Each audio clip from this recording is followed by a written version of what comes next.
Assalamualaikum warahmatullahi wabarakatuh. Alhamdulillahirabbil alamin. Hadana li hadza wa ma kunna linahtadiya laula an hadanallah. Asyhadu an la ilaha illallah wa asyhadu anna Muhammadan abduhu wa rasuluhu la nabiyya ba'da. Allahumma shalli wa sallim wa barik ala sayyidina Muhammadin wa ala alihi wa sahbihi ajma'in.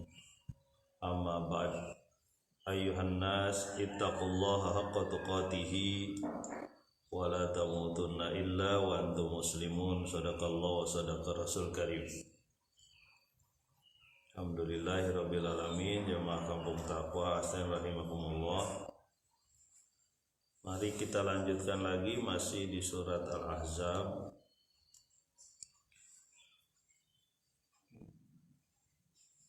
Kemarin 2-3 hari yang lalu ya kita sudah sampaikan bagaimana Allah Subhanahu wa taala menggambarkan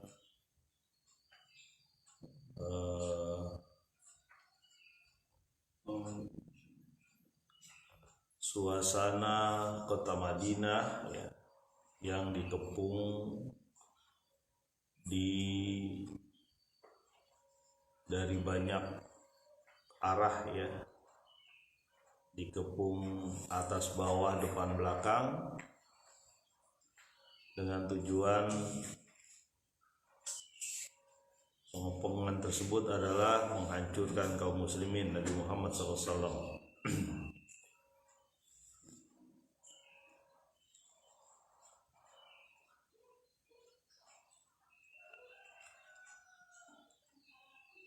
Digambarkan bahwa saking beratnya pengepungan pada saat itu, orang-orang pun sulit untuk bergerak sampai dada terasa sesak ya, dan pandangan mata berubah tidak bisa tetap, dan sebagian manusia menyangka kepada Allah dengan sangkaan-sangkaan yang berbeda atau sangkaan-sangkaan yang tidak diharapkan. Begitulah Allah menguji ya, menggoncang kaum mukminin dengan goncangan yang sangat berat pada saat itu. Mari kita lanjutkan di ayat 12 surat Al-Ahzab. Ayat 12 surat Al-Ahzab, surat ke-33 ayat 12. Bismillahirrahmanirrahim. Wa idh yaqulul munafiquna walladzina fi qulubihim maradun ma wa'adana Allahu wa rasuluhu illa ghurura. Dan ketika orang-orang munafik berkata bersama juga orang-orang yang dalamnya ada penyakit, di dalam hatinya ada penyakit, tidak ada yang dijanjikan Allah dan Rasulnya kecuali tipuan.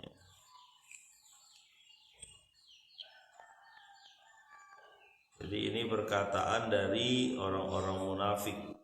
Jadi kaum muslimin pada saat itu diserang dari 3 arah ya. Arah pertama adalah arah Quraisy dan Ghatafan ya, kaum musyrik. Arah kedua adalah kaum yang mengkhianati perjanjian ya, yaitu kaum Yahudi Bani Quraiza. Dan yang ketiga yang ada di dalam kaum muslimin, yaitu orang-orang munafik. Jadi pada saat itu memang suasana sangat tegang. Apa yang dilakukan orang-orang munafik? Orang-orang munafik ini tipis imannya. Karena tipis imannya, tidak mampu lagi menyembunyikan kekafiran di dalam hatinya. Nanti kita lihat nih, tipe orang munafik itu selalu ada tuh nanti. Bahkan dalam dunia kita sekarang. Jadi udah nggak ada basa-basi lagi. Dari kata-katanya udah nggak ada basa-basi lagi. Kalau waktu itu sebelum-sebelumnya masih dikatakan engkau adalah Rasulullah dan sebagainya. Sekarang udah lain. Apa yang dia omongin? Ma wa'adana, tidak ada yang dijanjikan kepada kami Allah dan Rasulnya. Apa? Kecuali tipuan. Berarti bahasa kita, yang dijanjikan Allah dan Rasulnya itu hoax. Karena sekarang terbukti, kira-kira begitu. Semua orang sudah bakal menghancurkan kita. Pada saat itu orang-orang munafik itu menemukan kesempatan untuk menyampaikan atau menyatakan bahwa Rasul Allah dan Rasulnya itu bohong. Nah, ketika suasana sangat tegang, sangat dekat dengan kematian, iman-iman yang tipis itu terkoyak, hilang. Jadi keluarlah sifat aslinya, Apa sifat aslinya? Ketika orang tidak mau berkorban. Ketika berkorban dia mau tapi sangat sedikit. Nah, itu sifat asli orang munafik. Disuruh berkorban untuk berjuang di jalan Allah, nggak mau dia. Kalau perlu dia berleha-leha saja di rumah. Kalau dapat harta baru ngomong, kami ini sama kan, teman sama Anda gitu. Itu sama tuh tipe-tipenya. Terus ada sampai hari ini. Orang-orang yang menyembah Allah hanya bagian-bagian kecilnya aja. Tapi munafik zaman dulu juga sholat loh. Jangan salah, munafik zaman dulu Pak, itu sholat di depan. Yang repot ini sebagian munafik orang-orang zaman sekarang ini buru-buru sholat juga ya. Jadi munafik zaman dulu aja itu masih menunjukkan sholat berjamaah itu. Nih saya sampaikan. Orang munafik zaman Rasul pada saat itu masih menunjukkan dia sholat berjamaah. Nah, yang repot yang munafik zaman sekarang ini. Jadi kembali lagi, wa idz yaqulul munafiquna walladzina fi qulubihim marad. Orang-orang munafik dan orang-orang yang dalam hatinya ada penyakit. Jadi sama aja lah, disamakan itu.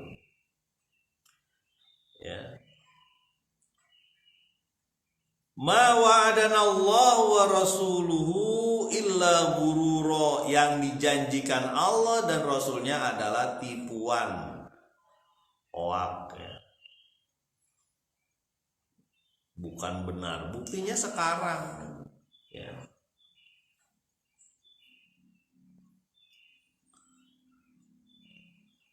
Nah, berarti mereka ini ngomong sama temannya. Mereka sampaikan kepada orang-orang beriman,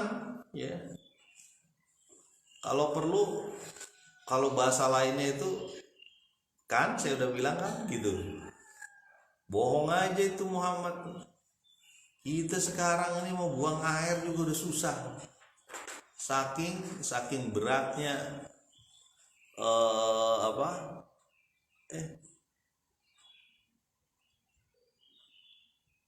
saking beratnya kondisi pada saat itu. Makanya kan disampaikan itu. Malam-malam pada waktu perang Ahzab, kata para sahabat itu, seperti siang, saking ramainya. Kenapa ramai? Mereka harus jaga. Kalau nggak jaga dari belakang Quraisy, dari depan Quraisy, dan Bani Ghatafan, Nah, coba kita lihat lagi kata-kata mereka ini. Iman yang tipis sudah terkoyak-koyak, Di ayat yang ke-13, teman-teman. Wa idh qalat ta'ifatum minhum ya ahla Yathrib la muqama lakum farji'u wa yasta'zinu fariqum minhumun nabiyya yaquluna inna buyutana aurah wa ma hiya bi'aurah yuriduna illa firara. Ketika sebagian dari mereka berkata, ya ala Yathrib, wahai orang Madinah. Yathrib ya, Yathrib itu nama sebelum kota Madinah, namanya Yathrib ya. La muqama lakum farji'u, tidak ada tempat bagimu di sini, maka pulanglah kamu. Ya, maksudnya tempat di Khandak itu ya, kan di barisan depan tuh ya. Maka pulanglah kamu. Dan mereka meminta izin ya, sebagian dari mereka meminta izin kepada Nabi ya. Mereka berkata, sesungguhnya rumah-rumah kami terbuka aurat. Artinya nggak ada yang jaga. Dan tidaklah, kata Allah langsung dijawab, dan tidaklah rumah-rumahnya terbuka kecuali mereka hendak lari ya. Ini disebutkan nih. Nah sekarang mereka kan sudah punya kekuatan tuh, orang-orang munafik itu, kekuatan untuk ngomong bahkan kepada pemimpin tertinggi pada saat itu, yaitu Rasulullah SAW.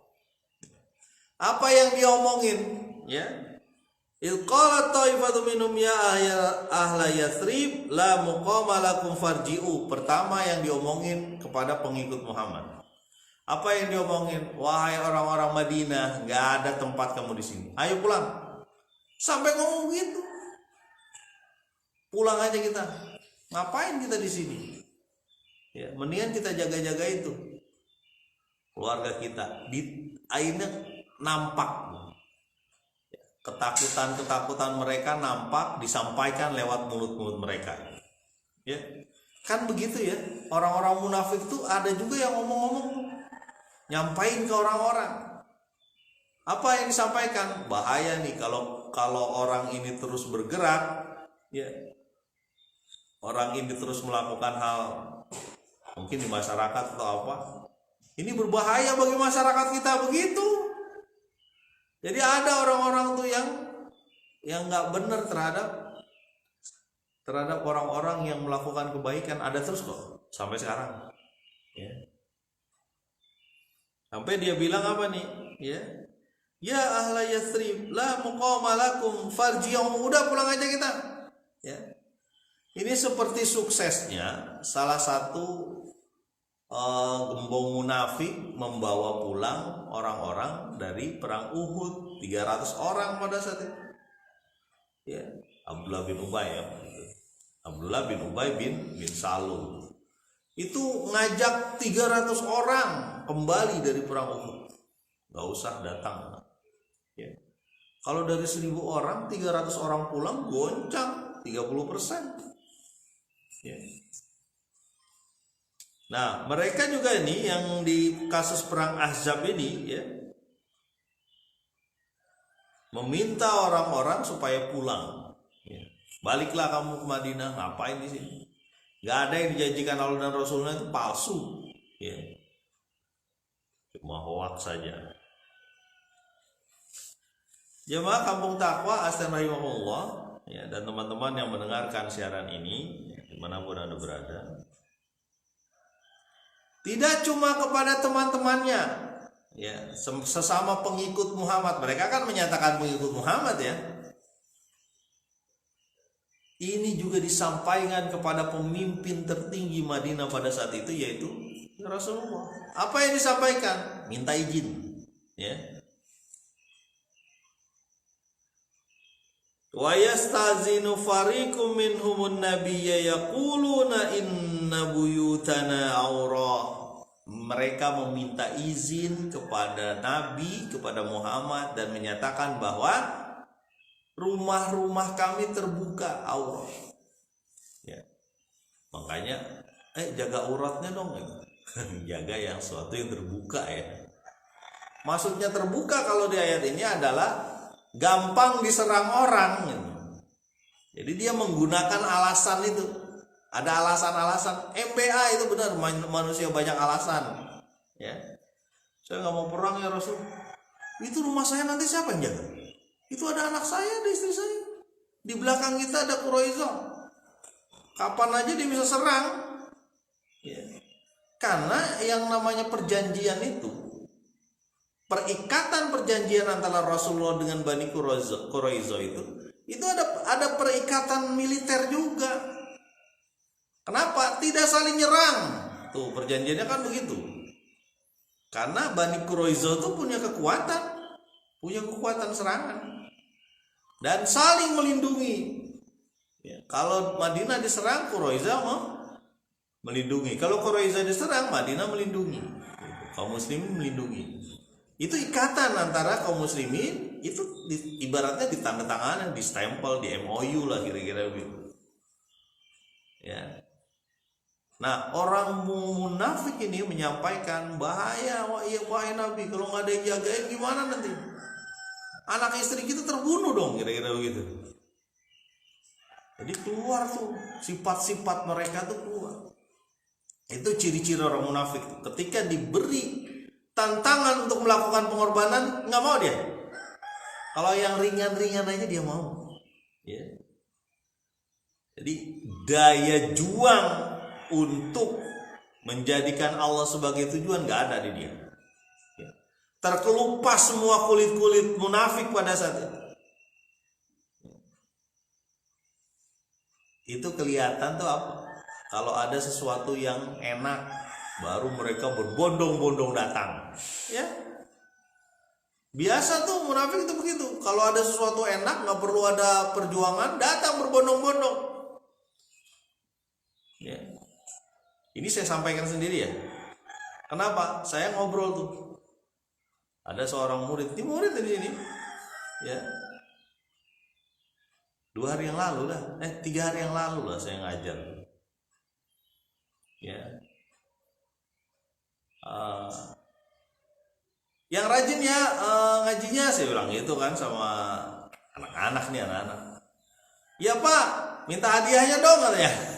Jadi ingatnya hadiahnya. Itu terbukti tuh Pak. Ini anak saja sudah di-frame begitu, sudah di pola begitu. Ketika tidak ada hadiah, yang ngaji sedikit tuh, di bawah 10 orang tuh yang TPA tuh, saya sampaikan. Sementara ketika ada hadiah 30 orang, itu saya catat absennya saya catat. Jadi ada tipe-tipe begitu, karena jiwa manusia itu menghendaki apa? Menghendaki yang enak-enak. Nggak mau ketika disuruh datang, suruh nulis, suruh baca siang-siang ya. Ini kasus TPA ya.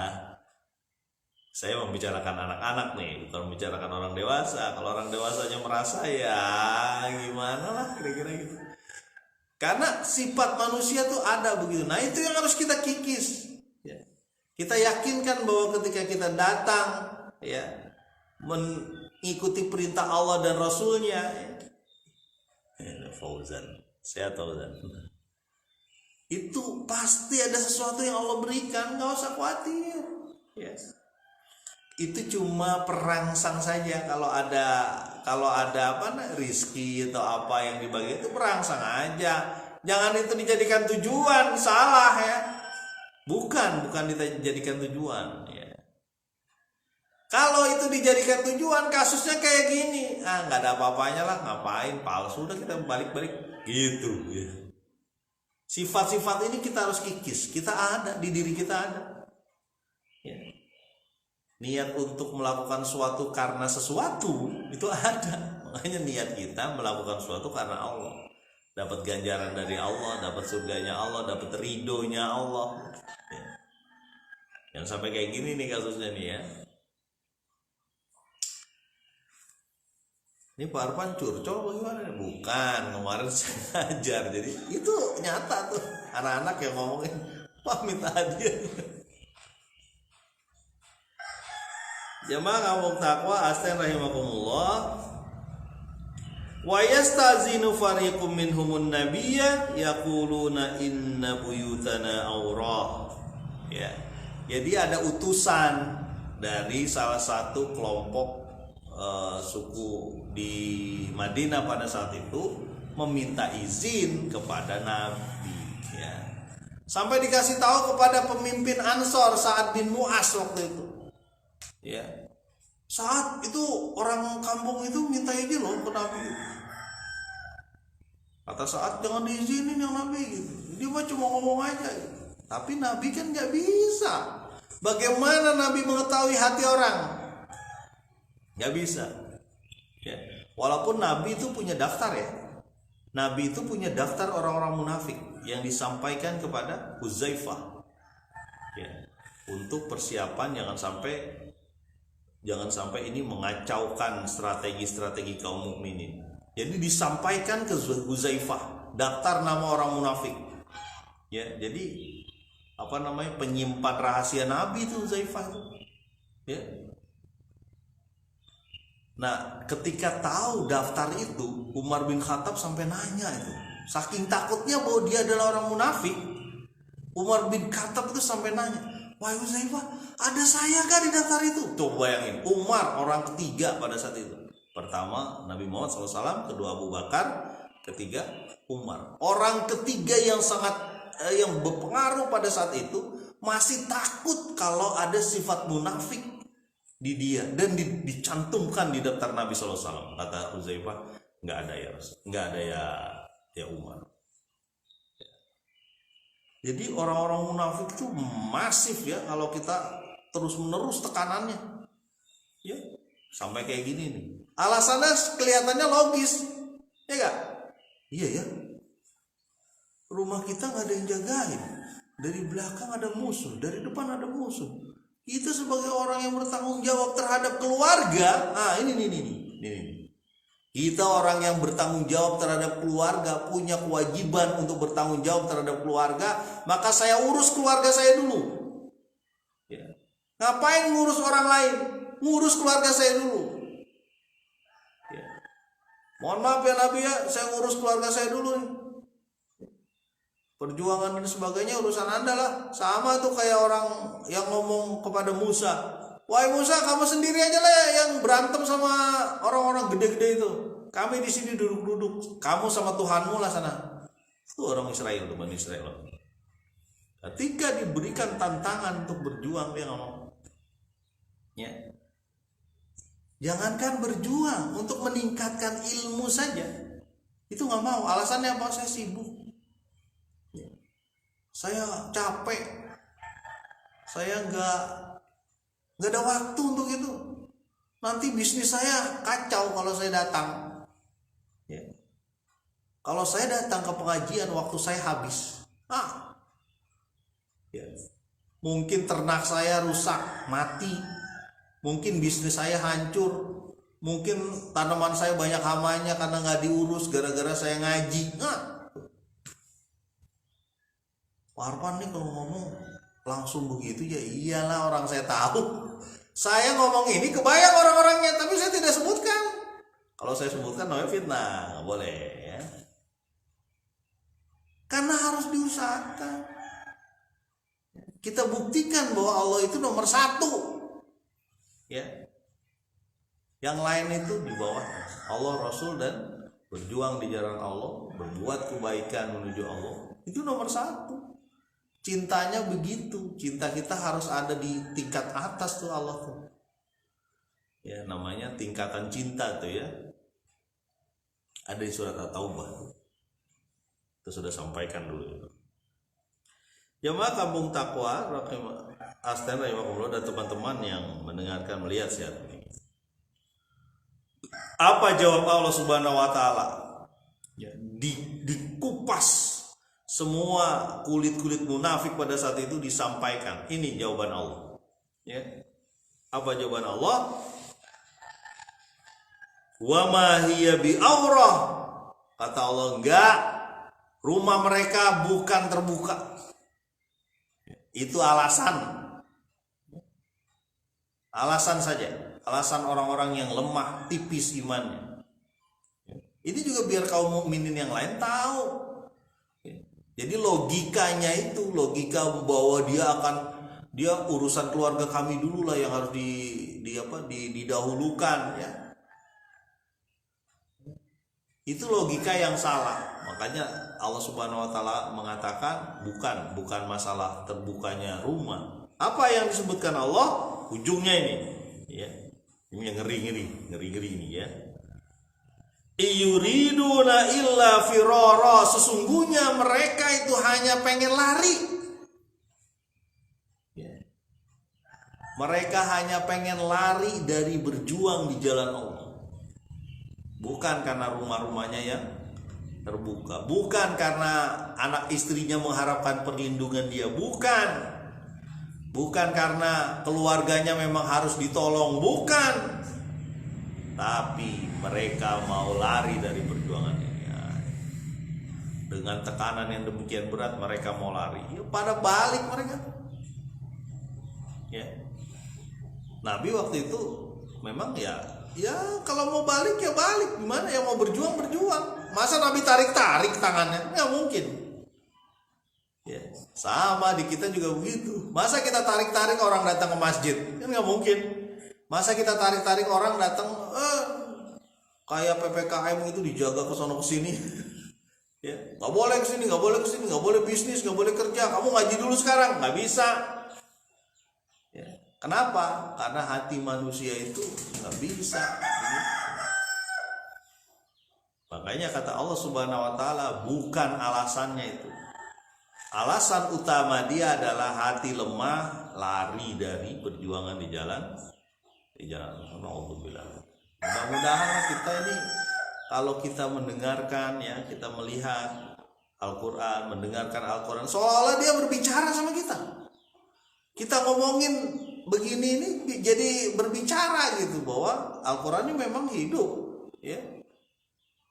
Hidup untuk menyampaikan panduan terus-menerus. Jutaan orang, miliaran orang terpengaruh dengan Al-Quran ya. Mudah-mudahan kita tidak menjadi orang-orang munafik ya, orang-orang yang hanya mengharapkan mengharapkan waktu enak-enaknya aja ya. Ketika disuruh berjuang, duduk sebentar aja ya. Ya, untuk mendapatkan kebaikan itu nggak mau ya. Dengan alasan-alasan tadi, urusan keluarga lebih kami dahulukan. Kami kan akan bertanggung jawab. Kan kata Pak Ustadz juga begitu. Apa kata Pak Ustadz? Apa Pak Ustadz bilang? Ku anfusakum wa alikum naro, jagalah dirimu dan keluargamu dari api neraka. Saya jaga diri saya dulu nih. Ya, iya, tapi nggak ada niat kamu, nggak ada untuk usaha untuk ngaji, untuk datang ke majelis taklim, untuk bersedekah, untuk apa?